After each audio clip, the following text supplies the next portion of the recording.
Everyone said to me, I've got to write a book. I've had an interesting history, and I suppose that's why I'm here. I've been trying to write a book for years now, and I find it really difficult to sit down, either type words on paper or write words on paper. And yeah, the hectic life means that maybe a podcast is better. So here I am. The main reason for doing this is I want to just be able to tell someone else, like therapy for me, I suppose, but also if there's someone out there going through the same situation, which there must be, that hopefully my little stories help you along and get you to resolve to where I am now, maybe. And tell the truth, I've been inspired by other podcasts, especially Stephen Bartlett at the moment. I'm loving his podcast. I'm only up to episode 18, but it's really inspired me to do what I'm doing now. And here I am. Let's just set the scene for you. I'm in no big studios. I don't have that kind of money. I'm sitting in my car, in a car park, and I just thought, I've got a bit of time between work now. Let's sit here and record this and see what people think. And like I said, hopefully it helps people out. My name is Streaky. Some of you might know me. If you do, please don't let on who I am. I'd like to keep this anonymous. I'd like to look after the people in the story. Even if I'm not in contact with these people anymore, I don't want to hurt anybody's feelings. But do remember, this is my story. This is from my memory, my thoughts. If it's biased, if I offend anybody, I do apologise. But it's just me. Welcome to the Streaky podcast. Not your average man.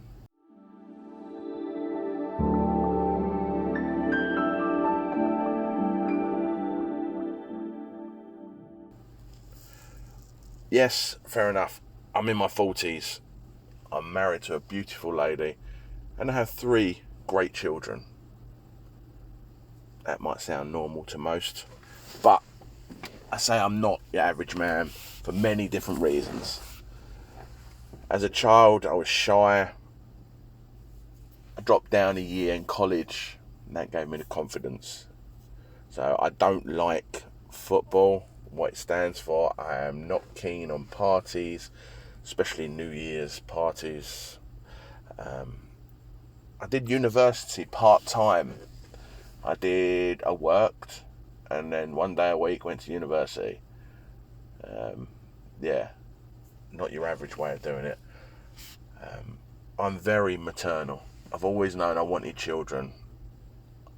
I know most people assume that's for the mother, but I'm maternal and love my kids. I'm teetotal, never drunk, but I'll go into that another time. I have no extended family. I have my little family around me, but no extended family. Next point. My mum was murdered. But we'll get on to that another point. I have a sister that doesn't talk to me. I have a father that's in prison. But my last note of why I'm not an average man, and the reason I'm going to talk about today, is I lived through domestic abuse. I'm not going to go into this a survivor of domestic abuse and all that kind of stuff. This is actually the first time that I think I've actually ever said that I got through domestic abuse. The first person that told me it was domestic abuse was a police officer.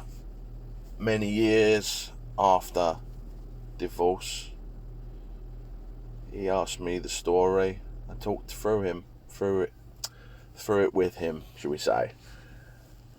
He had, I believe it was 40 questions we went through everything. And it was him that said at the end, "Sorry sir, you have gone through domestic abuse." and it hit me like a ton of bricks. But I still find it really weird to label myself as that, and I'm not going to start now because I'm in a good place. But I want to go back. I want to take you back, and hopefully this will help others that might be in the same situation, didn't get out like I have. My first marriage, this was. So I met my ex-wife after a sports game. Sports game sounds strange. I was an assistant coach. I coached a men's team.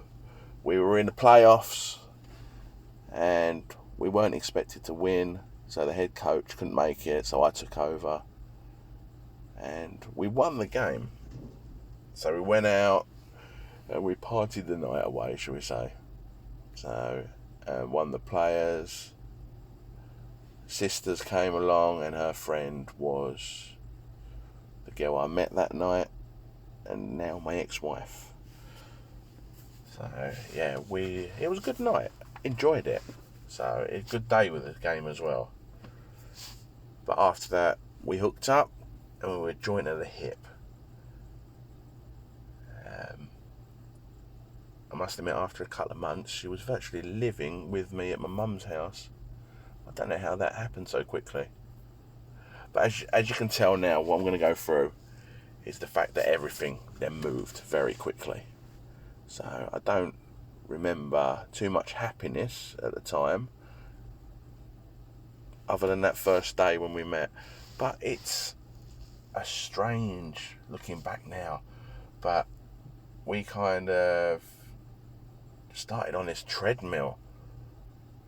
I was in my early 20s, and I believed it's what people that got as a couple did.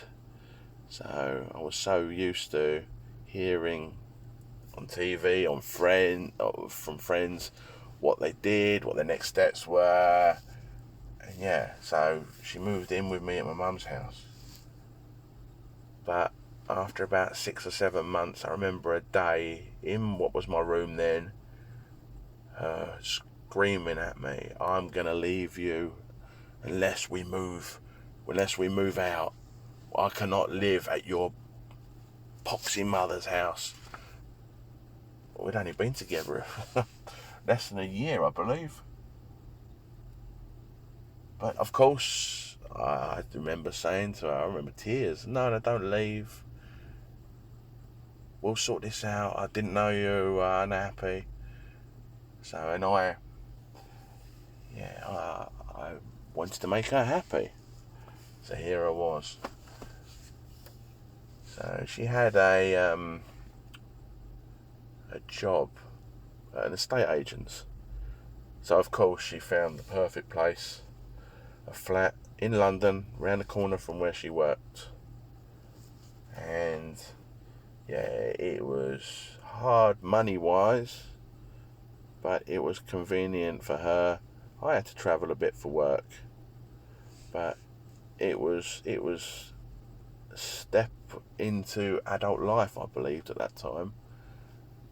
And yeah, we did this. We moved into the flat, and soon we started thinking about maybe starting a family. So, which is strange, because even though we've been together a year, we were young 20-year-olds, we were on a crest of a wave, so I thought at the time. We didn't really get intimate too much. Sex was something that wasn't really spoken about and really done much between me and my ex-wife. But suddenly she wanted to be pregnant, and that for a week it was full on. So I remember the time she rang me up, she text messaged me because she never rung. So she sent me a message saying that she's pregnant. I was ecstatic because, like I said before, I'm very maternal, always wanted children, and I was very excited. So we discussed this, and it was the next step, and it was what we were doing. We were happy, so we thought. Of course, the sex then dried up, but that's just the way I thought it was. so many people on TV and all that moaned that they weren't getting enough sex and that from their partners, and I thought that was just the way. So maybe I shouldn't learn from media and friends like that. But that's back in the past now, and yeah, we were pregnant. We were going to have a little one. It was going to be a little boy. Really excited for it.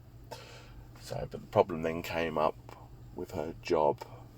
She'd only been in her job 5 months, and she needed to get through the probation period of 6 months to be able to get maternity cover. I said to her, don't tell your boss that you're pregnant until we're sure that we're past the 3 months, and then that will bring you into having a proper contract and out of your trial period. But no, she went straight into work. She reckoned they were her friends, it would be fine, and she told her boss at the Christmas party. And yeah, a couple of days later she was let go. So yeah, after she did not trust what I said, so she was without a job, no maternity pay, and the pressure was on me then to get a bigger, better job, even though it was the job I was in was a job I loved, really enjoyed. Yeah, and then I think, if I remember rightly, she called her dad to go down and argue with the boss that had let her go. So I wasn't there to get involved. Strange, isn't it? Strange looking back. Should have seen those kind of signs at the time. But yeah, so I then found a better job, which was another 9,000 a year. So, and moved job to an area I didn't want to go to, into a job I didn't want to go to, but we needed the money to cover what she lost. Yeah. Next step. This is all moving really fast, isn't it? So we started looking for a house. Now, we cannot afford a house in London. I've just moved job. I'm the only provider. So we had to look out to Kent. We had friends down that way, and we found a little rundown house down there. And we moved down there. So of course I had to keep travelling back up for work. And yeah, and then my little car. I had a little car. God, I love my little car. It was only a 2-seater, so that had to go. I can understand that. Couldn't get a baby seat in there. Me and her. No, so we had to change it. So we exchanged it in. It was a new car and I loved it. So we exchanged it in and yeah, got a cheap family car. Yeah, and the money, we actually got money out of it, which was great. We could have used it towards the mortgage, even though it was 100% back then, and to invest, but I believe we got a holiday. She wanted a holiday, and yeah, and we took loans out on the mortgage quite quickly when we moved in as well, straight into debt. But anyway, that's going off on a bit of a tangent there. My little boy was born, and 2 weeks later we moved house. So yeah, 100% mortgage. Well, I don't get many of them anymore. So I believe the payments were about $1,500 a month. That put me under some pressure. But hey, we moved into a new house, got a little boy. Everything was good, I believed. Everything was where it should be. I wasn't happy with work, but the next thing, we seemed to move so quickly from one thing to the next. She wanted to get married.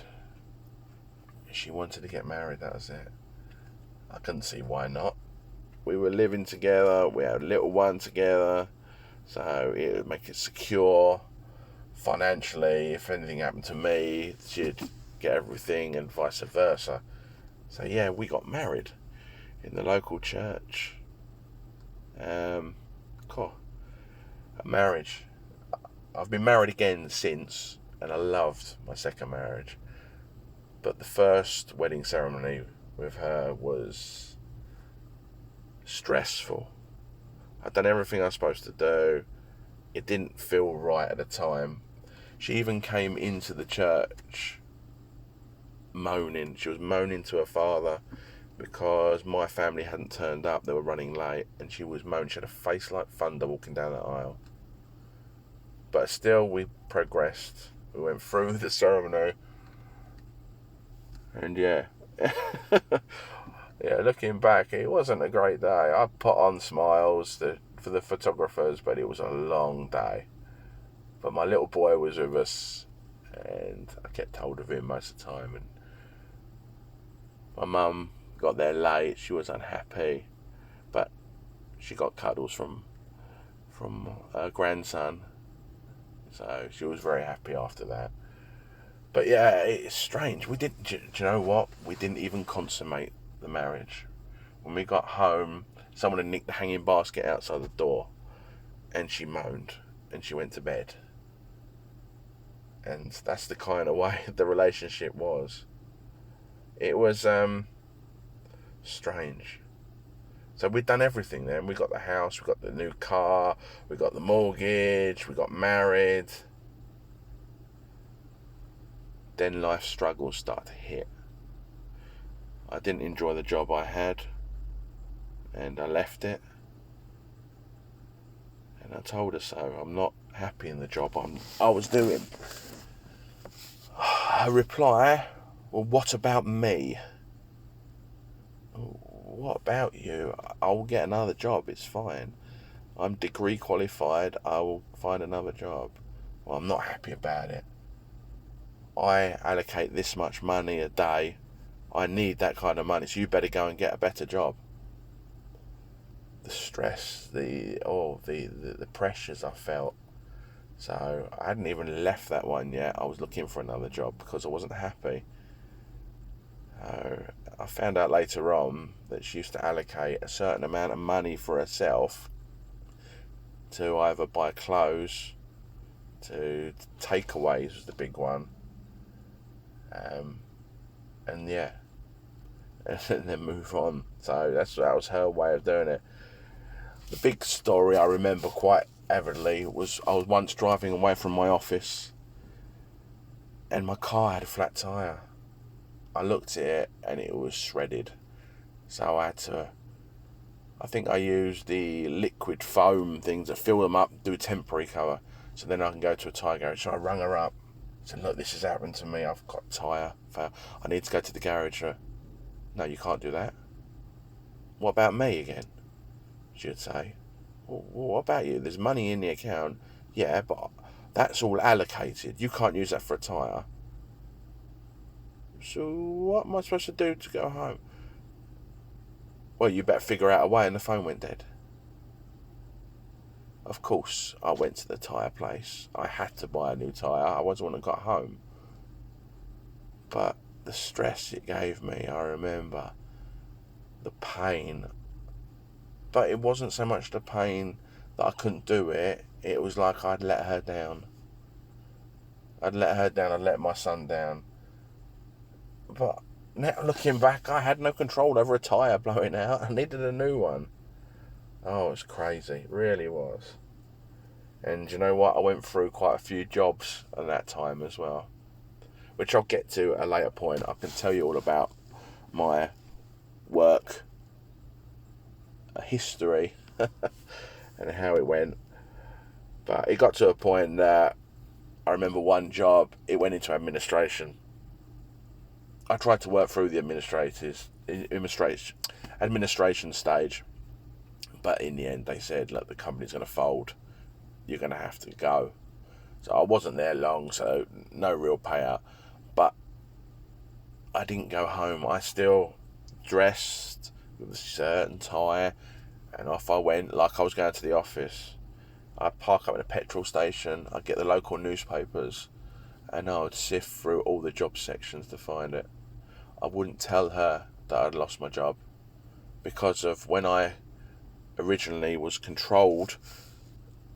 I was controlling the situation that I wanted to leave a job on my terms.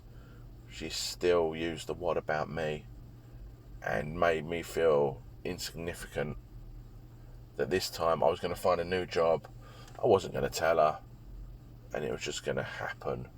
And If I can get one quick enough, I will still get the pay in that month, and she would notice no difference. So that was my plan. Luckily it worked. So, and she didn't notice anything, and I didn't tell her I'd actually changed job for about 4 or 5 months. So, because she never asked, she never came round to my office to see me, so how would she know? The pay was exactly the same, went in exactly the same day of the month. So yeah, I got through that one. Happy days. So yeah, there we go. But as you can tell, the biggest issue we had was money control. I had no control over my money, and God, this is going to sound really bad now, but I was earning about 3.5 to 4 grand a month back then.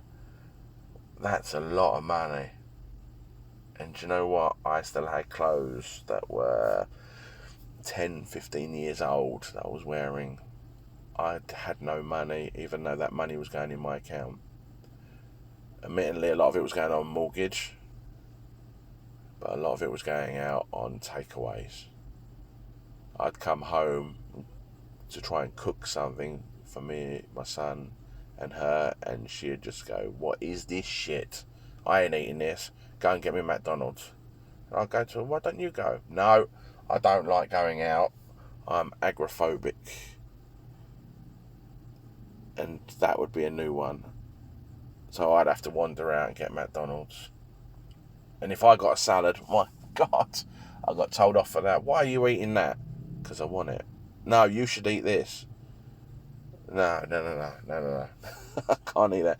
I ballooned up to 18, 20 stone. There's pictures of us back then. We were massive.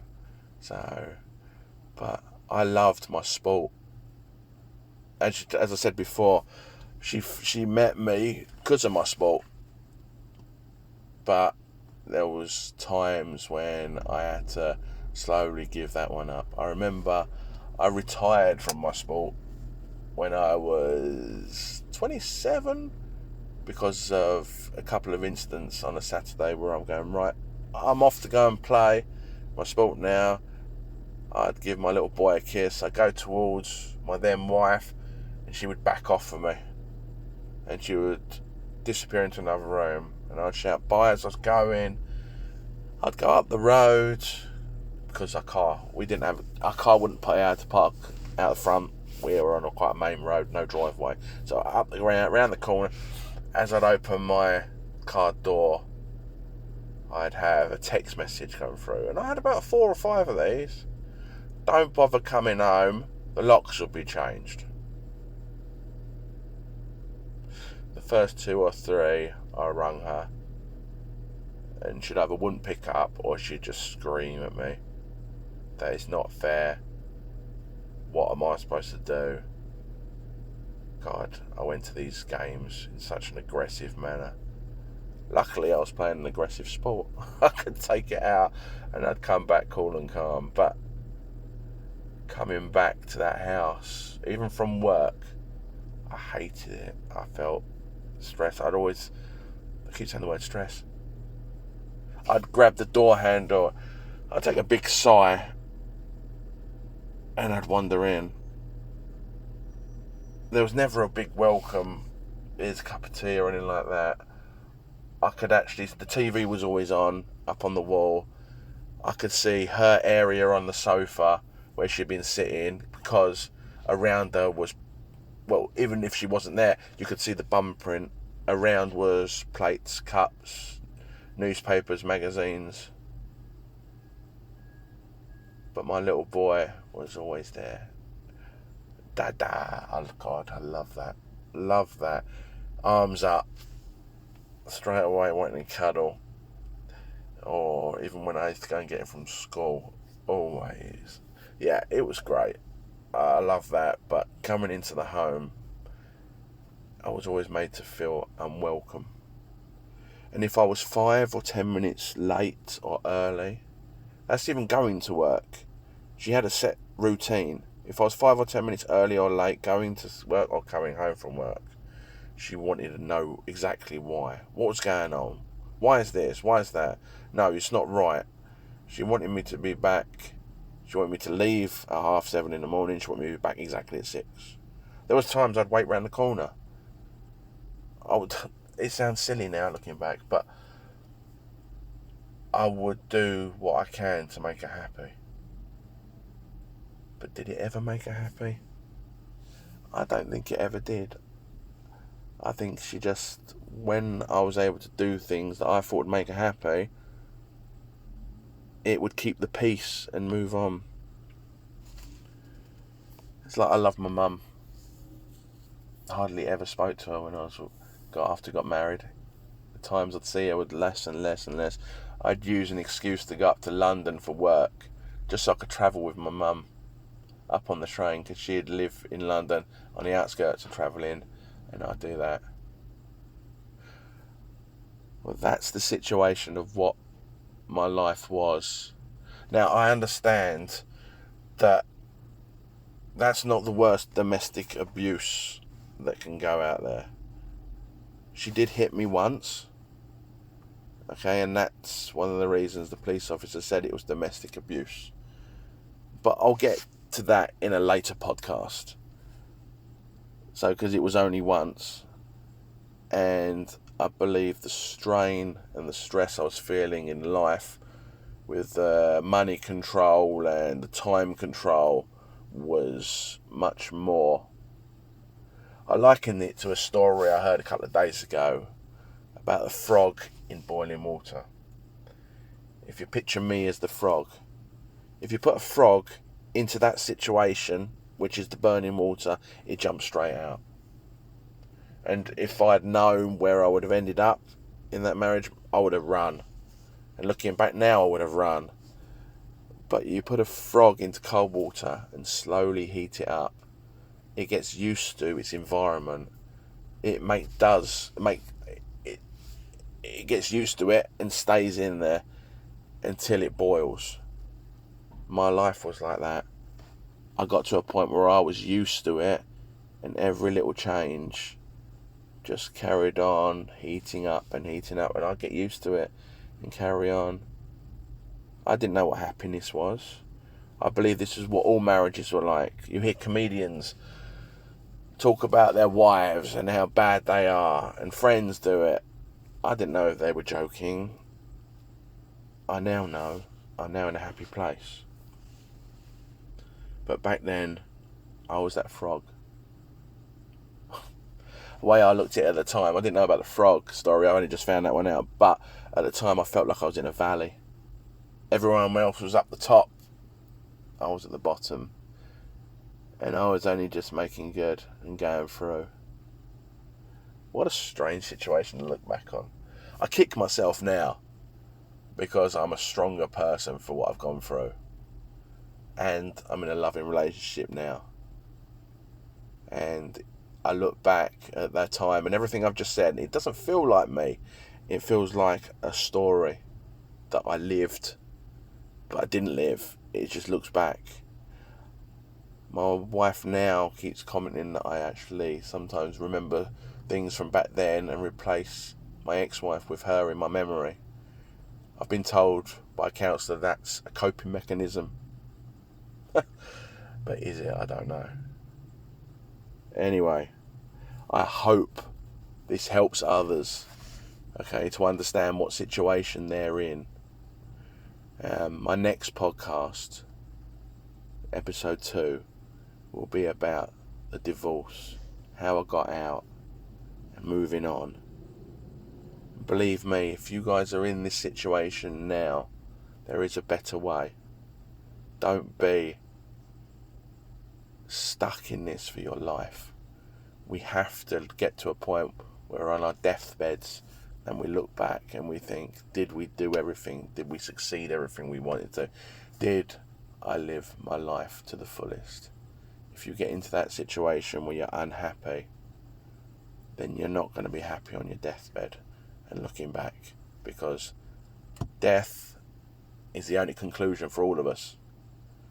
Yeah, some might get it horribly early, which I'll touch on in another podcast later on.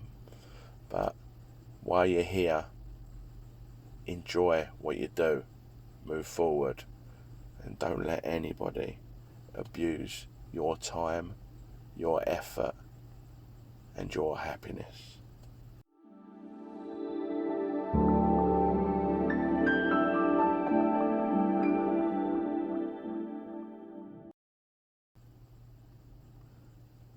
Thank you for listening to the Streaky podcast, and we'll see you next time.